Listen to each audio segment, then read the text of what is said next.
The Democratic Voice, program dedicated to bringing you the issues that impact America and concern Colorado. Brought to you every week at this time by the El Paso County Democratic Party, your voice in the future of Colorado Springs. I want to be absolutely happier than a flea at a dog show to be in this room full of unapologetic, unabashed, progressive activists, you grassroots champions of fairness and justice, you fighters for the common good, you corporate butt kickers, you agitators for real democracy in America, and that's really what we're fighting for. I thank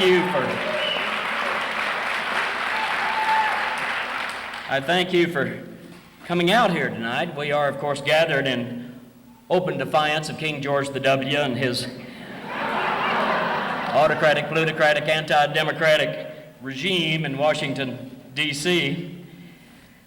I hope just to toss out a little bit of food for thought for you here this evening, and then we'll get to the important part of the program, which is your comments and observations, questions that you might have. As we face the forces of ignorance and arrogance that are loose on our land these days, the downsizers and the corporatizers, end-runners and the world-comers, the globalizers and the militarizers, the Bushites and the bullshitters who are trying to run roughshod over the common folks and over the common good in our great country.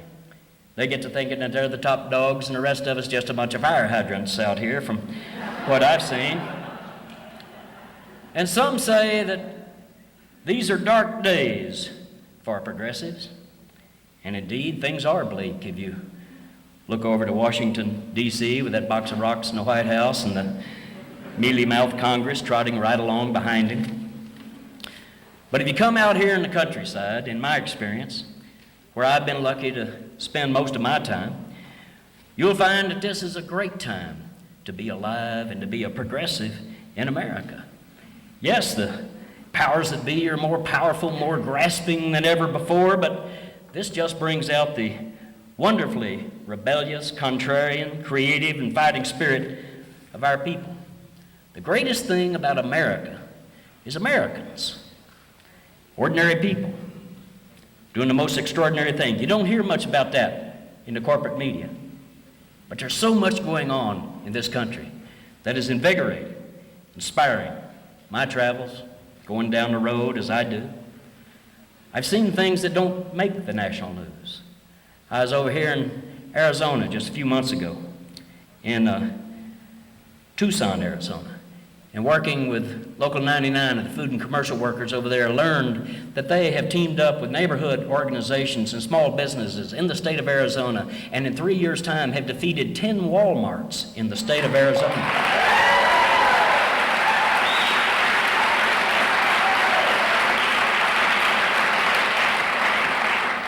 Why isn't that in all the news that's fit to print in the New York Times? North Dakota, I recently wrote in my column in Nation magazine about a woman named Charlene Nelson. She's a Republican. And she got outraged because the state legislature overturned a North Dakota law which said that a bank cannot turn loose your private banking records unless you personally sign a document saying that you allow them to turn loose those records. And instead, the bankers, lobbyists, got the legislature to change that to say they could release any records unless you said you didn't want the records released. So it's opt-out versus opt-in. And Charlene Nelson got mad about that. She thought the legislature would do the right thing, poor baby. And when they didn't, she was outraged by what had happened, about the privacy rights of we the people. And she got on the electric talk radios. She began with a group to write letters to the editor, and they formed this grassroots spontaneous combustion coalition that got active in the state of North Dakota, and they put an initiative on the ballot to reverse what the legislature had done. And the bankers came in with the big money, and the big bankers from out of state came in putting big money into this campaign, and they said it was going to be a tight race, but 80% of the people of North Dakota sided with Charlene Nelson and the privacy rights of we the people, and they put it back so that the bankers cannot release the information without your personal permission.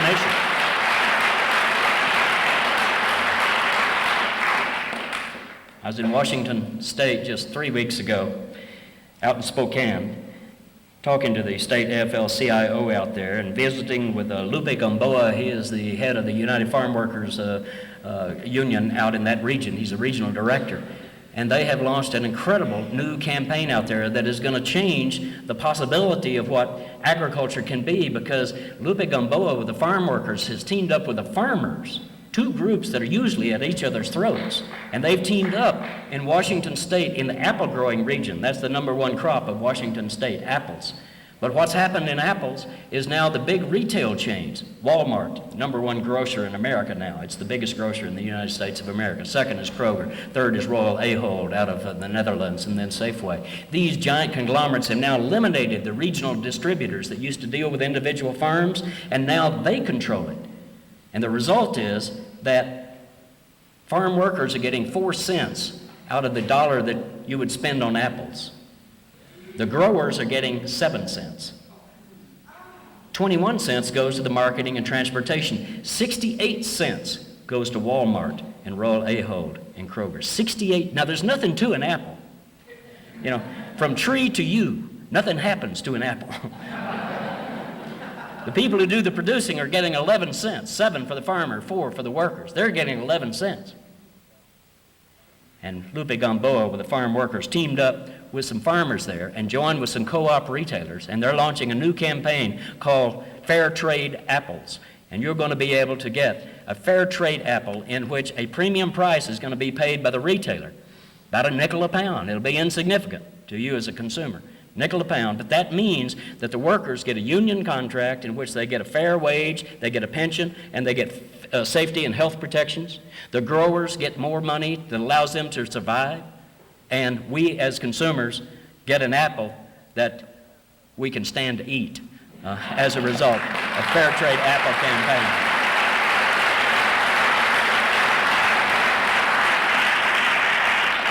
My point here is that if you feel that you don't fit in with the flag-waving, warmongering, meekly obedient, go-shopping, color-by-number portrait that the corporate media is painting of America these days, you are not alone.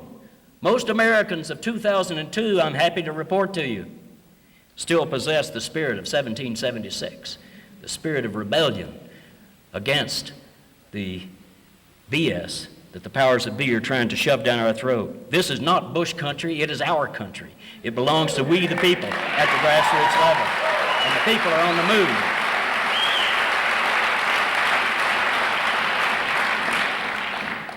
And I can tell you from personal experience that fighting these autocrats and plutocrats of Washington and Wall Street is just about as much fun as you can have with your clothes on. So enjoy it. These are great times to be an American and to be a progressive. We need that fighting spirit more than ever before. No longer enough for us to be progressive. We've been passively progressive for a long, long time in this country.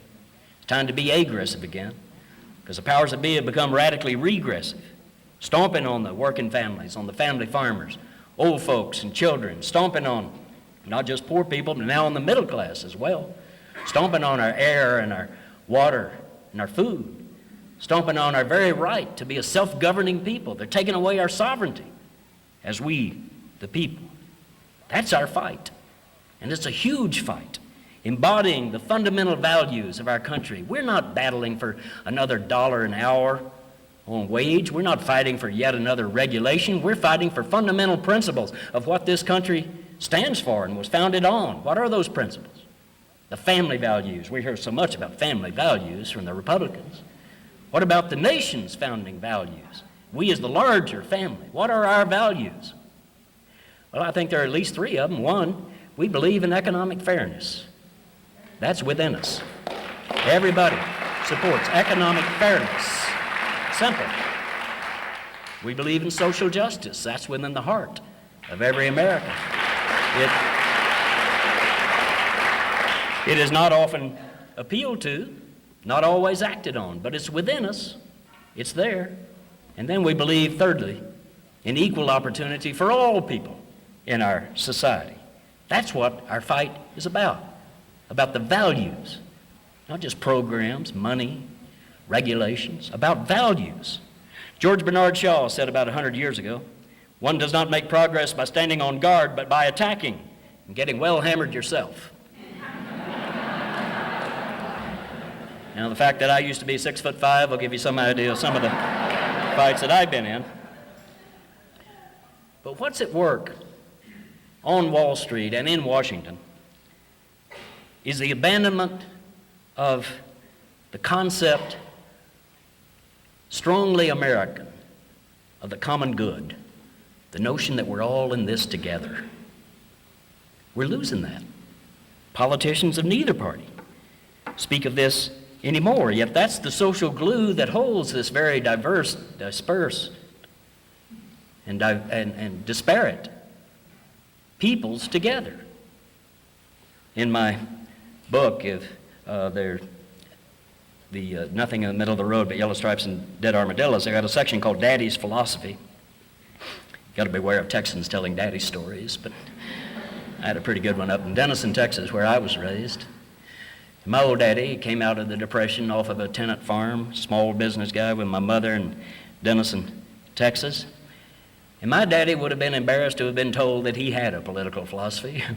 He didn't know that he had one. But he believed in that notion of the common good.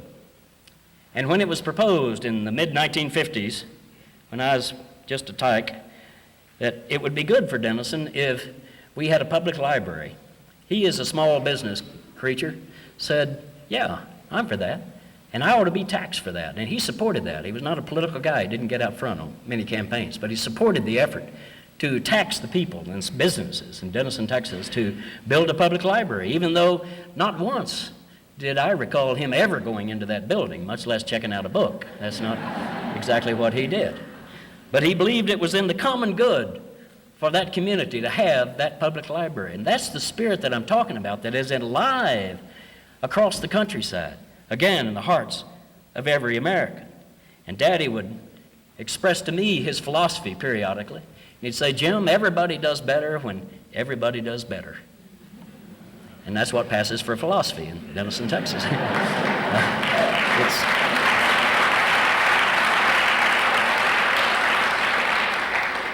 That is now being displaced. Everybody's not doing better because the powers that be have decided that they can do just fine without everybody doing better and without pretty much anybody else doing better except them.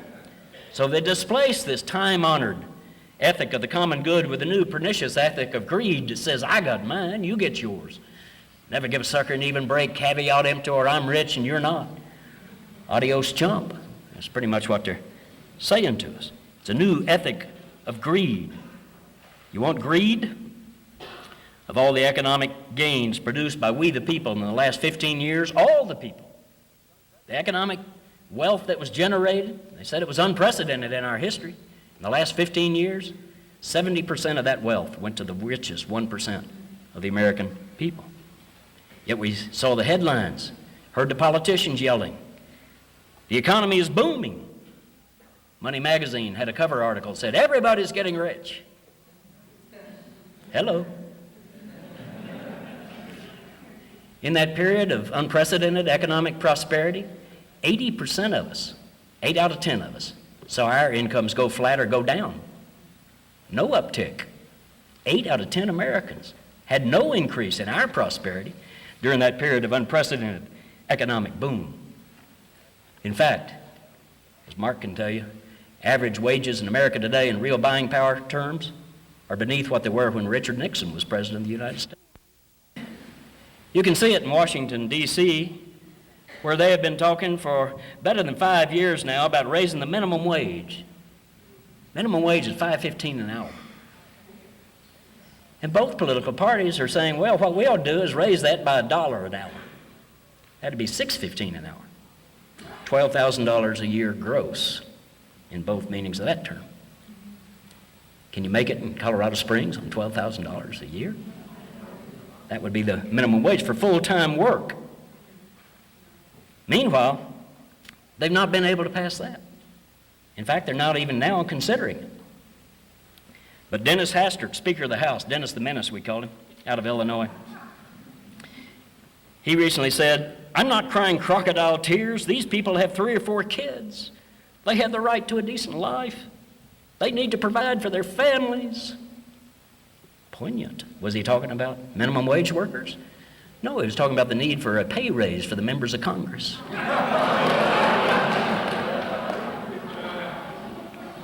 There's a 10-gallon hat on a half-pint head if I ever saw one. It's about greed. You want greed? Follow the toxic fumes. Pollution tends to be a class issue. If it spews, burbles, oozes, emits, blasts, gushes, radiates, explodes, or does anything otherwise unpleasant or deadly, chances are it's located in a working class, rural, minority, or low-income neighborhood, or some combination of the above. If you're rich, your chance of living next to Mr. Toxic are zero. In fact, I often thought we could solve the pollution problems of this country pretty easily. We don't need all those volumes of laws and regulations from the EPA and et cetera. We just need one simple rule I call the 100-yard rule, and that is that any corporation is free to create any kind of toxic facility, waste dump that they want to create, so long as the CEO, the board of directors live within 100 yards of that toxic facility.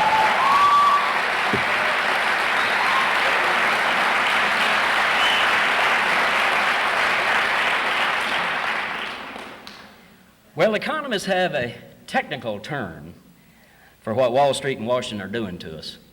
This technical term is called stealing.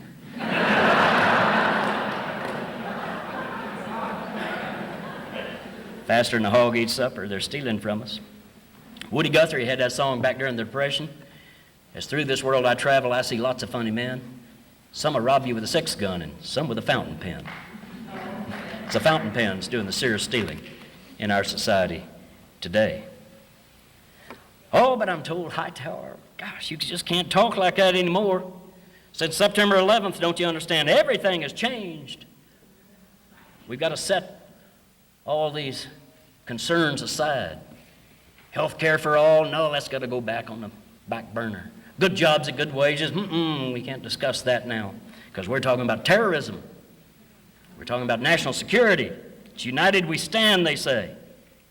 And even some of our own progressive leaders tell us we got to tone it down, we got to lay low, we got to back the president. Don't rock the patriotic boat. Be quiet, we're told. Holy Thomas Paine. Since when do freedom-loving Americans cower in quietude? If you don't speak out when it matters, exactly when would it ever matter that you would speak out? This is the time.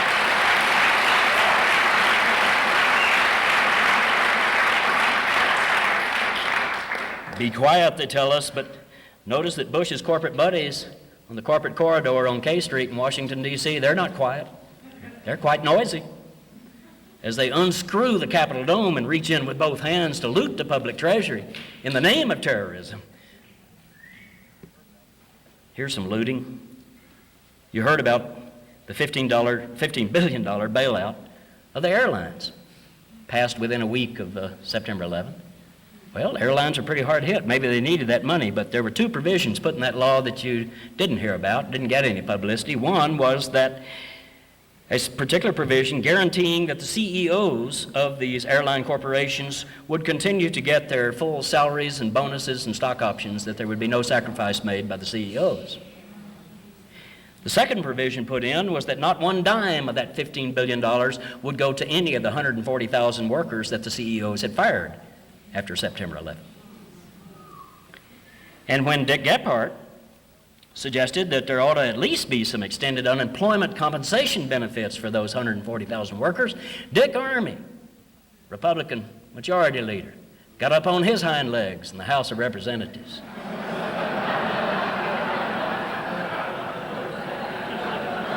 And Dick Armey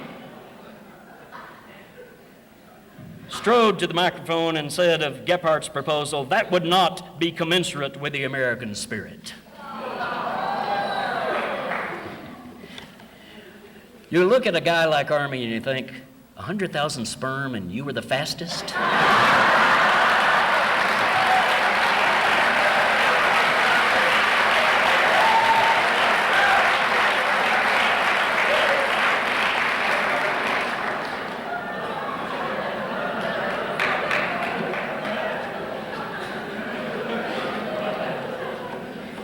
Be quiet, they tell us. But we can't be quiet. We have no right. to be quiet. We are privileged people. Too many democracy fighters before us have fought, bled, and died to make it possible for us to speak out, dissent, organize, protest, agitate. If we stay quiet, Bush and his plutocratic pals win, and democracy, fairness, and justice lose. The opposite of courage is not cowardice, it's conformity. Even a dead fish can go with a flow.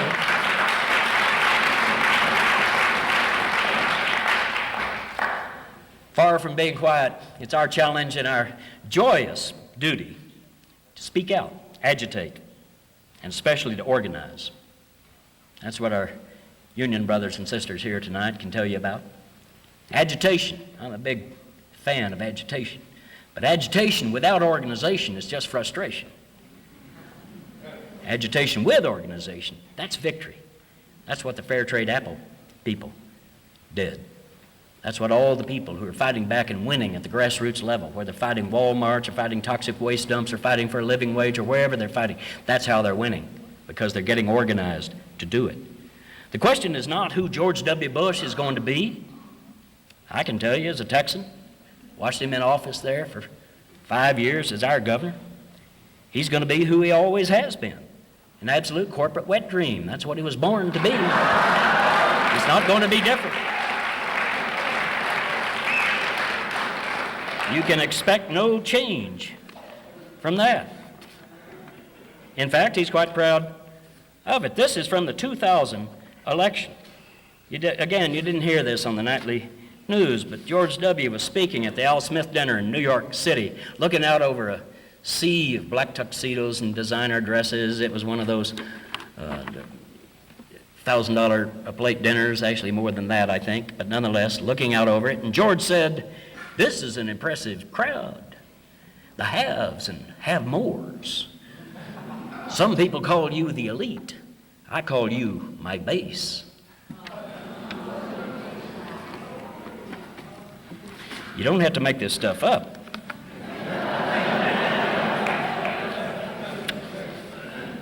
You saw him recently. Did you see him over in August out of Waco when he was there at his ranchette vacationing over in Waco and had that little economic summit down in Waco? Brought in 240 hand-selected people, the last 240 people in America who think his economic program's doing any good. They had herds of GOP elephants coming in, loads of fat cats, had 7 cabinet members. They flew in, a flurry of flim-flam, vats of snake oil. They had amazing high-wire acts and lots of clowns. And Bush got up just before his summit and said, "I have good news on the economy. Evidence that our economic plan is working." Now that startled the American people who did not know he had an economic plan, but nonetheless, he said, "My economic plan is working," and he cited as evidence of it the fact that there had been an uptick in the last quarter in worker productivity. Now, if you've delved at all deeply into those numbers, which is not what George W. does, but nonetheless, if you delved at all deeply into them, you would find that worker productivity, the index for that, had that little uptick because corporations had been firing employees, cutting back on overtime without reducing the workload of those who were left in the plants and in the offices. And so that's why worker productivity is up, because people are either out of work or working harder for the same or less pay, which is not good news unless you're a rich son of a Bush, which you would get it, but he didn't. And then I thought the greatest thing was that he got up to speak as his economic summit unfolded, and again, cheerfully allowed as how the economy was on the right track. That same day, American Airlines cut 7,000 more jobs, IBM cut 15,000 workers, and Dow Jones average fell another 200 points. That's quite a day's of work, even for a president of the United States. And yet Karl Rove, his political Svengali, his political operative, said, "Everyone ought to applaud when the president sits down with ordinary people." Well, I don't know if you noticed it on the televised reports, but I did. George pointedly sat down next to not next to an ordinary Joe, but next to Charles Schwab, the billionaire Wall Street operative, who's a $400,000 giver to the Republican Party. Of course, now, I got to be fair, because Bush and gang say back to me, well, you don't understand, Hightower, because we are compassionate conservatives. Yes, we serve the corporate interests, but by God, we love people. And we have compassion for people's pain. Well, I don't know about you, but I don't want any compassion from any damn conservative.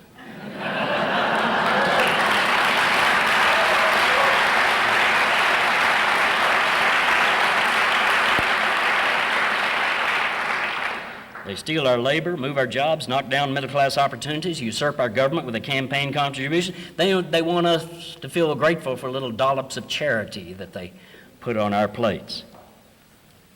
I'll tell you a quick story about what the gods think of charity. A story that Earl Long used to tell when he was governor of Louisiana back in the 50s. Old Earl told about a rich man who died and tried to get into heaven.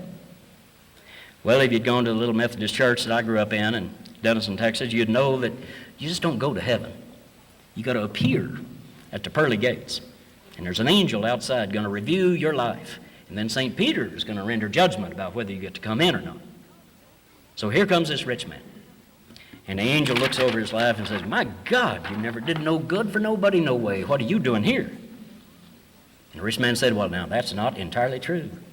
1924, there was a blind beggar man on the street, and I put a nickel in his cup. Angel said, so? You said, well, in 1934, there was a widow woman on the street. She needed car fare home. I gave her a nickel. Angel said, this doesn't make up for a life of greed.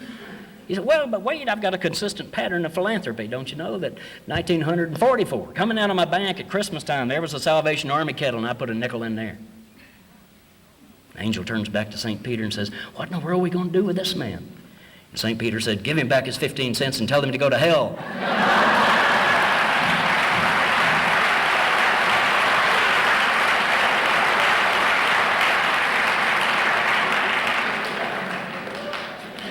We're not looking for charity.